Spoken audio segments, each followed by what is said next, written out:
Hi అండి, అందరికీ నమస్తే. ఏపీ అండ్ తెలంగాణలో చాలా వరకు మీ సేవా సెంటర్లు, సిఎస్సి సెంటర్లు, నెట్ సెంటర్ వాళ్ళు ఏంటంటే చాలా సర్వీసులు అనేది జనాలకు ప్రొవైడ్ చేస్తూ ఇన్కమ్ అనేది తీసుకుంటుంటాం. దాంట్లో ముఖ్యంగా చెప్పుకునే సర్వీస్ ఏదైతే ఉందంటే పాన్ సర్వీస్ అండి. ఈ యొక్క పాన్ సెంటర్లు చూసుకుంటే ప్రతి ఒక్కరికి కూడా మీ సేవ అనేది లేదు, సిఎస్సి లేదు, నెట్ సెంటర్ వాళ్ళు కూడా ఈ యొక్క పాన్ సర్వీస్ అనేది ఈజీగా చేస్తున్నారు. వాళ్ళకి లాగిన్స్ కూడా గతంలో చాలా ఈజీగా వస్తున్నాయి. నెట్ సిఎస్సి మీ సేవలకి అయితే డైరెక్ట్ ఆథరైజ్ లాగిన్స్ చాలా వరకు ఉంటాయి. కొంతమందికి నెట్ సెంటర్ వాళ్ళకి ఆథరైజ్ లాగిన్స్ లేకపోయినా థర్డ్ పార్టీ ద్వారా అయినా కూడా తీసుకొని చేస్తున్నారు. గతంలో చాలా ఈజీగా వస్తున్నాయి, ఇప్పుడు ఆ పరిస్థితి అయితే లేదు, అది మీకు కూడా తెలుసు. 1 yearగా మనకి లాగిన్స్ అనేది చాలా కష్టంతో మనకి లాగిన్స్ అనేది వస్తున్నాయి. మీ అందరికీ తెలుసు, మన సైడ్ నుంచి కూడా లాగిన్స్ అనేది ప్రొవైడ్ చేసాం, కానీ ఎలాంటి రూల్స్ పాటించి తీసుకోవడం జరిగింది అనేది కూడా మీకు ఈరోజు వీడియోలో చెప్తా. భవిష్యత్తులో ఈ పాన్ సెంటర్లు ఖచ్చితంగా మీ సేవ సిఎస్సి సెంటర్లో, నెట్ సెంటర్లో ఉంటాయా, అసలు కనీసం మీ సేవలైనా సిఎస్సిలైనా ఉంటాయా, తీసేయబోతున్నారా, లేదు ఎటువంటి రూల్స్ ఫాలో అయితే మనకి ఈ సెంటర్లు రన్ చేసుకోవడానికి అవకాశం ఉంటుంది, లేదా కస్టమర్స్ దగ్గర నుంచి ఏమేమి మనం ప్రొవైడ్ చేసుకోవాలి, వాళ్ళకి ఎలాంటి సర్వీస్ ప్రొవైడ్ చేయాల్సి ఉంటుంది, మధ్యలో దీనికి ఏదైనా సర్వీస్ ప్రొవైడర్ లాంటి వాళ్ళు ఏదైనా ఇన్వాల్వ్మెంట్ అయితే ఉంటుందా అనేది ఈ రోజు ఈ వీడియోలో మీకు ఎక్స్ప్లెయిన్ చేస్తా. వీడియోని తప్పకుండా పూర్తిగా చూడండి, మర్చిపోకుండా వీడియోని లైక్ చేయండి. అలాగే మన ఛానల్లో గవర్నమెంట్ సంబంధించి రెగ్యులర్ అప్డేట్స్, అలాగే Aadhaar, PAN card, voter card, driving licence, passport సంబంధించి అనేక సమస్యలకు సంబంధించి వీడియోస్ అయితే మన ఛానల్లో చేయడం అయితే జరిగింది. ఇక మీద కూడా చేస్తూ ఉంటా. ప్రతి ఒక్కరు కూడా ఆ వీడియోస్ చూసి మీకు జెన్యూన్ అనిపిస్తే తప్పకుండా మన ఛానల్ సబ్స్క్రైబ్ చేసి 10 మందికి షేర్ చేయడానికి అయితే ట్రై చేయండి. మెయిన్ టాపిక్లోకి వెళ్ళిపోదాం. చాలా మంది మేము చెప్పాను కదా స్టార్టింగ్లో, సిఎస్సి సెంటర్లు, మీ సేవ సెంటర్లు ఏపీ తెలంగాణ చూసుకుంటే చాలా వరకు ఉన్నాయి. అలాగే నెట్ సెంటర్లు కూడా ఈ యొక్క పాన్ సర్వీసులు అయితే చేస్తున్నారు. గతంలో చాలా ఈజీగా ఈ లాగిన్స్ అనేది అఫీషియల్ లాగిన్స్ వస్తున్నాయి. ఇప్పుడు అఫీషియల్ లాగిన్స్ తీసుకోవాలంటే కొన్ని రూల్స్ పాటిస్తే తప్ప రావడం లేదు. మనం కూడా సర్వీస్ అనేది ప్రొవైడ్ చేస్తున్నాం. లాగిన్స్ అనేది చాలా కష్టంగా ఉన్న పరిస్థితి అయితే ఉంది. ఇప్పుడు ఎవరికైతే ఈ యొక్క లాగిన్స్ థర్డ్ పార్టీ గురించి నేను చెప్పడం లేదండి. థర్డ్ పార్టీ లాగిన్స్ వెబ్సైట్లో కొంతమంది చేస్తుంటారు, వాటి గురించి నేను చెప్పడం లేదు. ఎవరికైతే డైరెక్ట్ లాగిన్స్ అయితే ఉంటాయో వారు కొన్ని రూల్స్ అయితే మీరు పాటించాల్సి ఉంటుంది.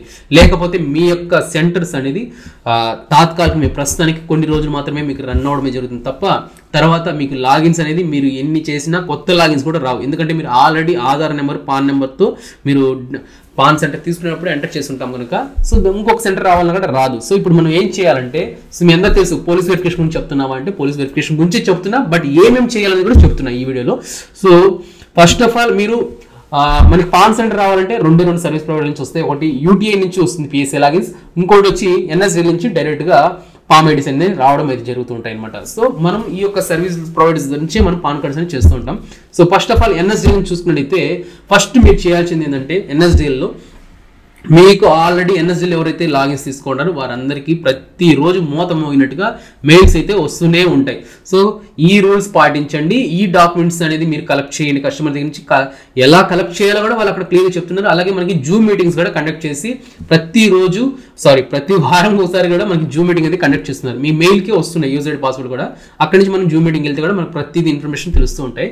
ఇప్పుడు ఎన్ఎస్సి వాళ్ళు చెప్తున్నది ఏంటంటే, మీ సెంటర్లు రన్నింగ్లో ఉండాలంటే మీ యొక్క సెంటర్కి సంబంధించిన డాక్యుమెంట్స్ అంటే సెంటర్ సంబంధించి ఏం లేదు, మీ యొక్క పాన్ కార్డు, ఆధార్ కార్డు, అలాగే బ్యాంక్ పాస్బుక్ ఫస్ట్ పేజ్ కానీ లేదా బ్యాంక్ స్టేట్మెంట్ కానీ తీసుకొని, అలాగే లాస్ట్ అంటే 3 months లోపల ఉన్న ఒక పోలీస్ వెరిఫికేషన్ సర్టిఫికేట్, అంటే మీ పైన ఎటువంటి క్రిమినల్ యాక్టివిటీస్ లేవు అని చెప్పి మీ లోకల్ పోలీస్ స్టేషన్ నుంచి మనం ఈ యొక్క సర్టిఫికేట్ అనేది ఎన్ఎస్డిఎల్ వరకు కానీ యూటీఐ వరకు కానీ ప్రొవైడ్ చేయాల్సి ఉంటుంది. ఈ సర్టిఫికేట్ మనకి ఎలా వస్తుందంటే, మనకు ఆల్రెడీ గతంలో వీడియోస్ చేస్తా, కాబట్టి కింద లింక్ కూడా ప్రొవైడ్ చేస్తా. ఇది వచ్చి మనకి మీ సేవ ద్వారా కానీ లేదా సెల్ఫ్ పోర్టల్ ఆన్లైన్లో నుంచి కూడా దీన్ని మనం తీసుకోవచ్చు అనమాట. ఏపీలో అయితే సచివాలయం కానీ మీ సేవ కానీ సెల్ఫ్ పోర్టల్లో కానీ మనమే సొంతంగా చేసుకోవచ్చు. దీనికి ఒక ఫీజు వచ్చి మనం సెల్ఫ్గా చేసుకుంటే 112 రూపాయలతో అయిపోతుంది. మీ సేవ సిఎస్ సెంటర్లో అటు వెళ్తే ఇంకొక 50 రూపాయలు ఎక్స్ట్రా, ఎందుకంటే వాళ్ళకి సర్వీస్ ఛార్జెస్ పడుతుంటాయి. అలా అక్కడి నుంచి మీరు కొంత ఇంచుమించు 200 లోపల అనుకోండి, మాక్సిమం 150. ఆ లోపల మనం పేమెంట్ చేసి ఈ యొక్క సర్టిఫికేట్ అనేది తీసుకోవచ్చు. మీరు మీ సేవ సచివాలయం తీసుకుంటే సర్టిఫికేట్ రూపంలో సర్టిఫికేట్ వస్తుంది. ఆన్లైన్లో మీరు సెల్ఫ్గా చేసుకుంటే మాత్రం మీకు పేపర్లోనే వస్తుంది. అంటే దానికి దీనికి వేరియేషన్ అంటే ఏమీ లేదు, రెండు ఒకటే, రెండు వ్యాలిడిటే. ఒక డిజిటల్ మాత్రమే. ఏం ప్రాబ్లం లేదు. ఈ సర్టిఫికేట్ తీసుకొని ఇప్పుడు నేను చెప్పినట్టు Aadhaar, pan card, bank passbook, ఇవన్నీ తీసుకొని మీరు ఎన్ఎస్డిఎల్ నుంచి మీకు డైలీ మెయిల్స్ వస్తుంటే వాళ్ళకి మెయిల్ అనేది ఫార్వర్డ్ చేయండి. నెక్స్ట్ చేయాల్సిన ప్రాసెస్ ఏంటంటే, ఈ డాక్యుమెంట్స్ని మీ యొక్క ఫైల్స్ ఏదైతే పంపిస్తూ ఉంటారు కదా, మీ యొక్క యూటీఐ కానీ ఎన్ఎస్డి కానీ ఎవరైతే ఉన్నారో వారు ఆ యొక్క అడ్రస్కి ఖచ్చితంగా ఈ డాక్యుమెంట్ని కొరియర్ చేయాల్సి ఉంటుందండి. సో ఈ కొరియర్ చేస్తే అంతటితో మీది వెరిఫికేషన్ అనేది ఆన్లైన్ వెరిఫికేషన్ కంప్లీట్ అయిపోతుంది. ఫిజికల్ వెరిఫికేషన్ కూడా చేస్తూనే ఉంటున్నారు. సో అంటే డైరెక్ట్గా మన సెంటర్కి వచ్చి, సో చాలా మంది ఏంటంటే షాప్స్ లేకపోయినా షాప్ ఉన్నట్టుగా క్రియేట్ చేసి ఇవి సెంటర్ తీసుకుంటున్నారు. సో ఇప్పుడు అంత ప్రాసెస్ కాదులేండి. కొత్త లాగిన్స్ తీసుకుని ఏంటంటే ఖచ్చితంగా మనకి వాళ్ళు వెరిఫికేషన్ చేసి మనకి సెంటర్లు ఇస్తున్నారు. కొత్త వాళ్ళకి అయితే బయట వాళ్ళకి ఇవ్వడం లేదు. చాలా మంది అంటున్నారు, బ్రదర్ మేము వాలంటీర్గా ఉన్నాము, లేదా మేము విలేజ్లో చేస్తున్నాము, ఇంటింటికి వెళ్ళి సర్వీస్ చేస్తున్నాము, మాకు ఎలా అంటే, సో మీకు ఒక షాపు లేకపోయినా మీ ఇంటికాడైనా బోర్డు అనేది మెన్షన్ చేయాలి. కొన్ని పీడిఎఫ్ ఫైల్స్ ఉంటాయి, ఆ ప్రింట్ తీసుకొని మీకు డిస్ప్లే చేయాల్సి ఉంటుంది. ఇవన్నీ చేసినా కూడా మీకు ఎలిజిబుల్ సెంటర్ అయితే ఇస్తారు, ఖచ్చితంగా ఇస్తారు. జియో ట్యాగ్ ద్వారా మీకు సెంటర్లు అనేది ఇవ్వడం జరుగుతాయి. సో ఇది ప్రాసెస్ మాన్యువల్ వెరిఫికేషన్ జరుగుతుంది. సేమ్ యూటీఐకి కూడా ఇదే పరిస్థితి అండి. యూటీఐలో కూడా మీ యొక్క Aadhaar, pan card, bank passbook, so ఇవన్నీ మీరు ఏదైతే ఫిజికల్ డాక్యుమెంట్స్ కొరియర్ చేస్తారో ఆ అడ్రస్కి ఇవి సెండ్ చేసేసండి. ఆల్రెడీ మీకు యూటీఐలో మీ స్క్రోల్ అవుతుంటుంది. సో పోలీస్ వెరిఫికేషన్ సర్టిఫికేట్ని ఇక్కడ అప్లోడ్ చేయండి అనేసి, అక్కడి నుంచి కూడా మీరు పోలీస్ వెరిఫికేషన్ సర్టిఫికేట్ని అప్లోడ్ చేసి అదొకటి అప్లోడ్ చేస్తే అక్కడ సరిపోతుంది. సో మీకు ఇంకేదైనా అదర్ యాక్టివిటీస్ సంబంధించి ఇంకేదైనా ప్రాబ్లమ్స్ ఉంటే మీ ప్రొఫైల్లోకి వెళ్ళేసి మోడిఫికేషన్ చేసేసుకోండి అన్ని కూడా, ఓకేనా. సో అలా చేసుకుంటేనే మీ లాగిన్స్ అనేది కంటిన్యూ అవుతాయి. సో కొత్త లాగిన్స్ అనేది అంత ఆషామాషి కాదు కొత్త లాగిన్స్ రావడానికి. సో చాలా రూల్స్ పాటించాలి. జియో ట్యాగ్స్ చేస్తున్నారు. Shop inside out side photos తీసుకొని అవన్నీ కలెక్ట్ చేసుకున్న తర్వాతనే మనకి సెంటర్లు అనేది ఇస్తారు ఇక నుంచి కూడా. సో ఆల్రెడీ మనం కూడా కొన్ని సెంటర్లు అయితే ఇప్పిస్తున్నాం. సో ప్రస్తుతానికి అయితే ఎన్ఎస్డీలు కొంచెం కష్ట పరిస్థితి, యూటీఐ అయితే మనం అయితే రెడీగా ఇస్తున్నాం మనం కూడా సెంటర్స్. సో ఉండే వాళ్ళకి చెప్తున్నా ఈ ప్రాసెస్ అనేది కంప్లీట్ చేయండి. నెక్స్ట్ ఇంకొక చిన్న ఇన్ఫర్మేషన్ అండి, నాకు తెలిసిన ఇన్ఫర్మేషన్ చెప్తా, ఆల్రెడీ మీకు కూడా కొంచెం తెలుసుంటుంది.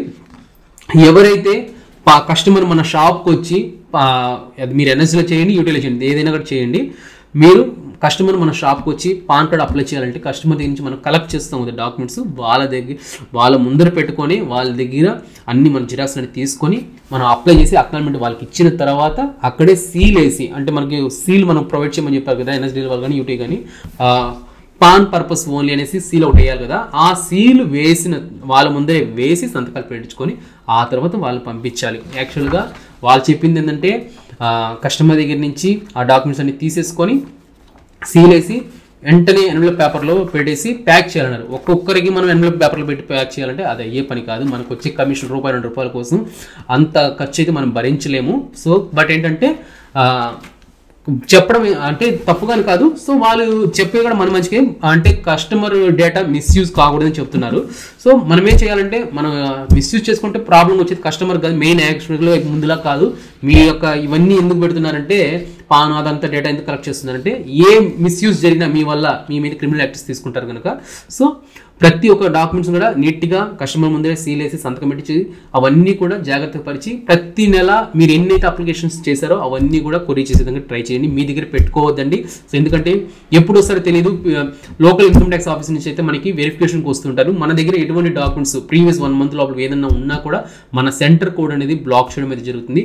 సో ఇంకా ఏదన్నా కూడా డాక్యుమెంట్స్ ఏదన్నా మనం స్కాన్ కాపీస్లో పెట్టుకున్నా కూడా అవి కూడా రిమూవ్ చేసుకుంటే బెటర్. ఒక అక్నాలజ్మెంట్ పెట్టుకుంటే ఏం ప్రాబ్లం లేదు, కానీ ఆధార్లు కూడా స్కాన్ చేసుకున్నవి రిమూవ్ చేసుకోవాలని చెప్పేసి అయితే చెప్తున్నారు. సో ఇవన్నీ జాగ్రత్తలు పాటించి ఇక నుంచి మీ సెంటర్ అనేది సేఫ్ జోన్లో పెట్టిన విధంగా అయితే ట్రై చేయండి. సో ఇదండి ఇన్ఫర్మేషన్. సో ఇంత లాంగ్ చెప్పడానికి కూడా కారణం ఏంటంటే చాలా మందికి సెంటర్లు మన ద్వారా తీసుకున్న వాళ్ళు కూడా చాలా వరకు పోయాయి, సెంటర్లు అనేది ఆపేశారు. సో ఎందుకు ఆపేశారంటే ఒక మన ద్వారానే కాదు, ఎవరి దగ్గర తీసుకున్నా కూడా చాలా మందికి పోయాయి. సో ఇలాంటి డాక్యుమెంట్స్ వెరిఫికేషన్ చేయకపోగా, సో పాత సైట్ నుంచి కొత్త సైట్కి అప్డేట్ కాక ఇలాంటి లాగిన్స్ అనేది పోవడం జరిగింది. ఇప్పుడు వచ్చి చాలా మంది అడుగుతున్నారు, సో మా బ్రదర్ మాకు ఇలా లాగిన్స్ ఓపెన్ కావడం ఏంటి, మా పరిస్థితి ఏంటనేసి. సో మీరు నేను చెప్పిన పనులన్నీ కంప్లీట్ చేసుకుంటే మీ లాగిన్స్ అనేది చక్కగా వర్క్ అవుతాయి. ఇంకా ఏదైనా ప్రాబ్లం ఉన్నా మీరు నాతో కాంటాక్ట్ అవ్వండి. సో నాకు కాంటాక్ట్ నెంబర్ కింద వాట్సాప్ నెంబర్ ఇస్తాను, ఓన్లీ వాట్సాప్ మాత్రమే కాంటాక్ట్ అవ్వండి. లాగిన్స్ కొత్తగా లాగిన్స్ కావాలన్నా కూడా మన సైడ్ నుంచి హెల్ప్ చేయడం అయితే జరుగుతుంది. ఓకేనా. సో అదండి, వీడియో నచ్చితే లైక్ చేయండి, 10 మందికి షేర్ చేయడానికి ట్రై చేయండి. Thank you.